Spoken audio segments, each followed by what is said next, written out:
C'était presque une vue de l'esprit. A priori, les Lions indomptables, Étophis en tête, ont eu le mérite de croire jusqu'au bout. Les Camerounais sont allés au mental décrocher le ticket d'une 8e qualification en phase finale de Coupe du Monde.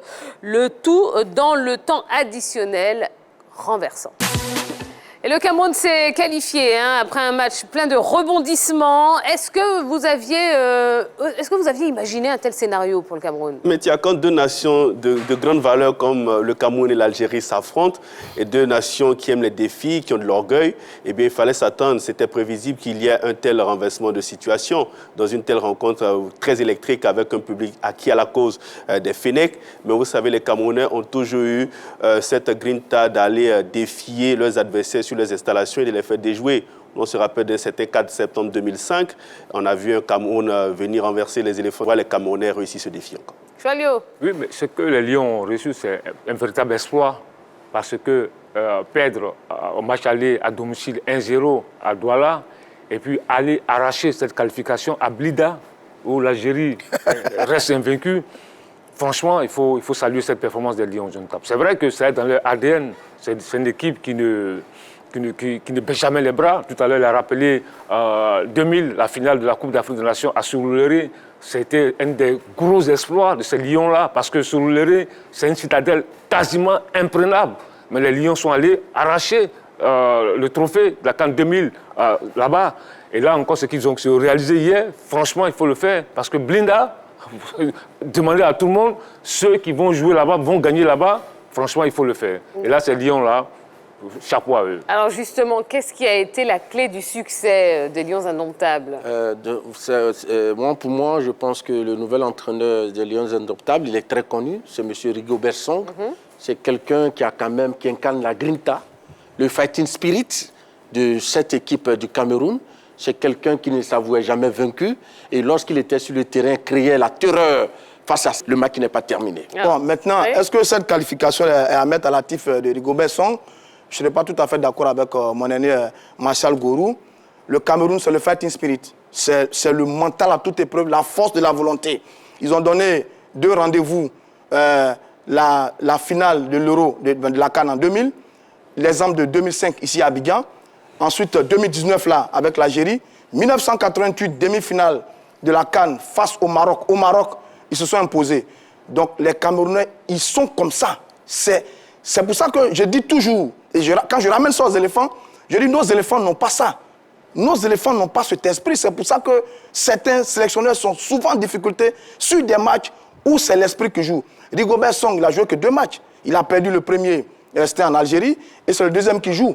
Mais ce sont les joueurs. Ils sont menés 3-0. Quand ils ont commencé à jouer ensemble, ils ont gagné le match. C'est ça le Cameroun. Et moi, j'adore l'esprit, le mental et la qualité de ces garçons.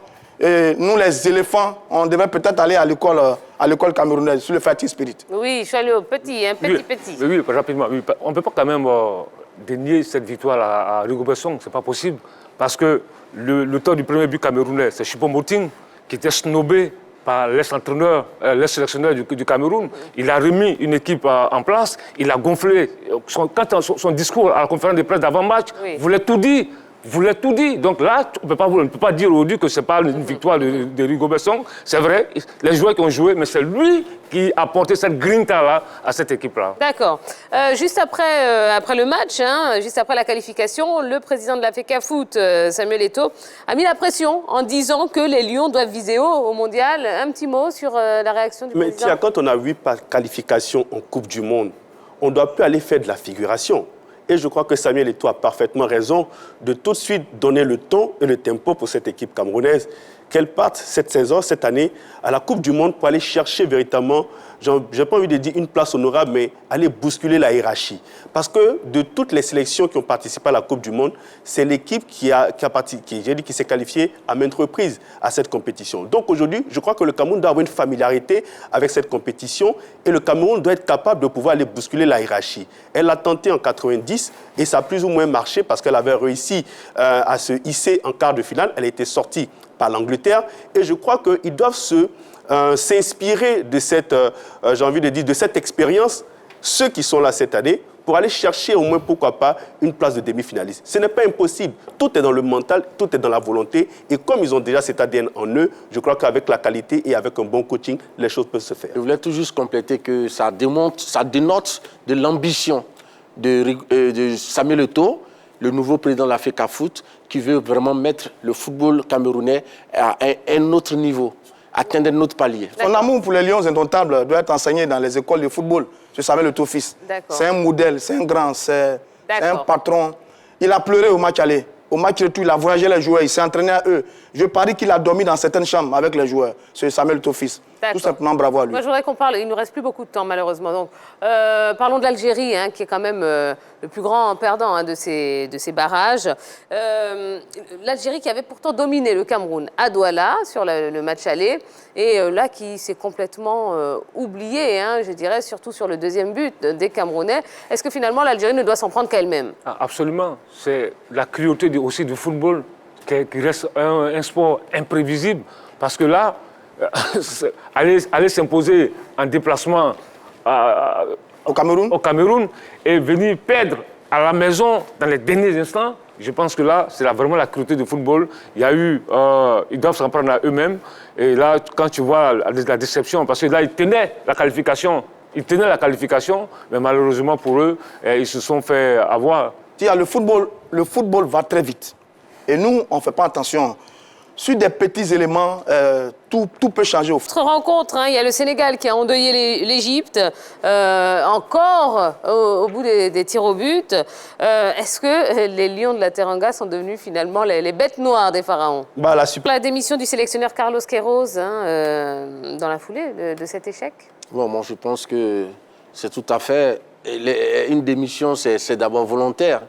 Et s'il pense qu'on lui a fixé des objectifs qu'il n'a pas pu atteindre et qu'il pense qu'il doit rendre le tablier, je pense que ce n'est qu'à son honneur et à son avantage. Moi, je pense que quand on joue 2 fois la même équipe et qu'on n'a pas été capable de trouver la solution, oui, c'est tout à fait normal qu'on puisse démissionner parce que cette équipe ne peut pas vous battre sur 2 matchs très importants. Une finale de Coupe du Monde et puis une qualification, une finale de Coupe d'Afrique, pardon, et puis une qualification. Ça se joue au tir au but, hein? Oui, ça se joue, mais ça se joue au tir au but. Vous dites c'est des détails, mais oui, ça compte parce que les tirs au but aussi, il faut bien préparer ces garçons mentalement pour aller affronter cette épreuve fatidique. Il n'a pas réussi à trouver la solution face au Sénégal à 2 reprises. Oui, mais on le dit souvent, un entraîneur est jugé au résultat.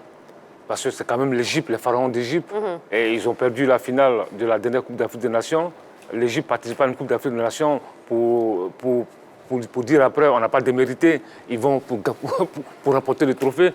Ils ont été éliminés pour la Coupe du Monde. Ça va être 2 échecs. Donc là, logiquement, le monsieur Queiroz a décidé de partir. D'accord. Je pense qu'il a même dévancé les dirigeants égyptiens. Oui. Bon, alors le dénouement des barrages du Mondial 2022 occupe les colonnes de la presse africaine et internationale.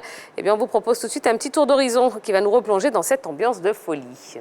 Ah, quelle ambiance, quelle ambiance, quelle ambiance. Bon, ça dépend de quel côté on se place, ma foi. Dernière question, hein, messieurs. Qu'est-ce que vous pensez des 5 représentants de l'Afrique et surtout de ce mode des éliminatoires hein, couronnés par des barrages? Martial. Moi, je pense qu'à l'exception certainement du Ghana, je pense que c'est les meilleures nations qui se retrouvent là à ce niveau. Donc, je crois que c'est mérité et qu'elles démontrent qu'elles font partie des grandes nations au niveau du continent. Et je crois que c'est bien. Voilà. On rappelle les 5 représentants, évidemment, le Cameroun, le Ghana, le Maroc, le Sénégal et la Tunisie. Bon, le Cameroun, je crois, c'est 7 participations déjà. Un quart de finale en 1990, c'était la génération de Roger Mila et autres, Koundé Emmanuel, magnifique à l'époque. Le Maroc, c'est 5 participations. Un 8e de finale en 1986 avec la génération des Zaki Badou et autres, Aziz Boudé-Bala. La Tunisie, c'est 5 participations, toujours éliminé au premier tour. Le Ghana, 3 participations. Quart de finale en 2010, ce fameux quart de finale face à l'Uruguay, qui pour une première fois, on aurait pu franchir l'étape des quarts de finale pour aller en demi-finale. Jean Asamoah, malheureusement, a vendangé son penalty. Et puis le Sénégal a 2 participations, un quart de finale en 2002, après avoir d'ailleurs battu la France sur le match d'ouverture. Donc ceux-là, ce sont des habitués. Ils sont tous habitués à la Coupe du Monde. C'est des bonnes équipes. Il y a les équipes qui sont en puissance, comme le Sénégal, le Maroc, qui sont des très belles équipes qui jouent au football. Il y a une équipe qui a un mental fort, c'est la formation du Cameroun. Il y a la Tunisie qui est une belle équipe derrière. Et puis il y a le Ghana qui va peut-être se racheter un peu de sa canne manquée. Oui, nos représentants ont fié à lui. Et sur les barrages, je tiens à vous rappeler que c'est la catégorisation, hein, ça existe au football. Il y a les premiers tours pour les plus petits, il y a les prochains tours, il y a les barrages. On a dénoncé la catégorisation ici, mais voilà la catégorisation au football. Bon, ça s'est fait au football depuis toujours. C'est dommage qu'on ait dénoncé ça ici. Vraiment, là vous mélangez, mais c'est pas grave. Oui, allez-y. C'est un mélange un peu différent. Oui, mais c'est pas grave. Allez, c'est pas grave. Mais ce qui est important, quand tu regardes ces pays-là, c'est des pays qui sont déjà habitués à la compétition. Mais aujourd'hui, le plus important pour les pays africains, c'est quand même de dépasser, d'atteindre enfin une demi-finale de Coupe du Monde. Parce que c'est vrai, c'est des habitués. Le Sénégal nous a fait rêver en 2002, le Cameroun en 2010, etc., etc. Mais aujourd'hui, le plus important, c'est de retrouver une équipe, enfin une équipe africaine en demi-finale de Coupe du Monde. Et pourquoi pas en finale? Pourquoi pas?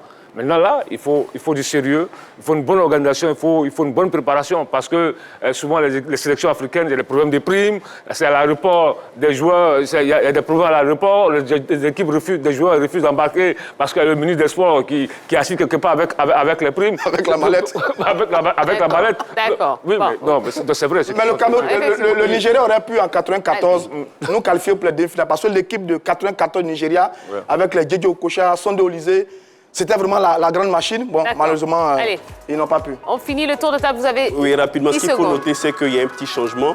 En 2018, on avait beaucoup plus d'équipes du nord de l'Afrique qui étaient qualifiées pour la Coupe du Monde. Cette fois-ci, on a au moins 3 équipes de l'Afrique au sud du Sahara qui est qualifiée. Et ce qu'on note, c'est que le Sénégal est la seule équipe, si je ne m'abuse, qui a réussi à se qualifier 2 fois de suite pour la Coupe du Monde après 2018 et puis 2022. Et je pense que c'est bien d'être dans la continuité parce que ça vous sert d'expérience pour aller, pourquoi pas, plus loin. Eh bien, ça y est, c'est la fin de ce numéro de la Grande Team. Bon, merci, merci beaucoup, messieurs. Merci à vous, chers téléspectateurs. On espère que vous avez passé une belle soirée en notre compagnie. Bon, eh bien, on va se retrouver demain soir. On aura encore un maximum d'informations sportives à vous proposer. Donc, reposez-vous bien, passez une excellente soirée, passez une bonne journée demain et rendez-vous à 20h30. Et évidemment, ce sera encore sur la 3. Bye bye.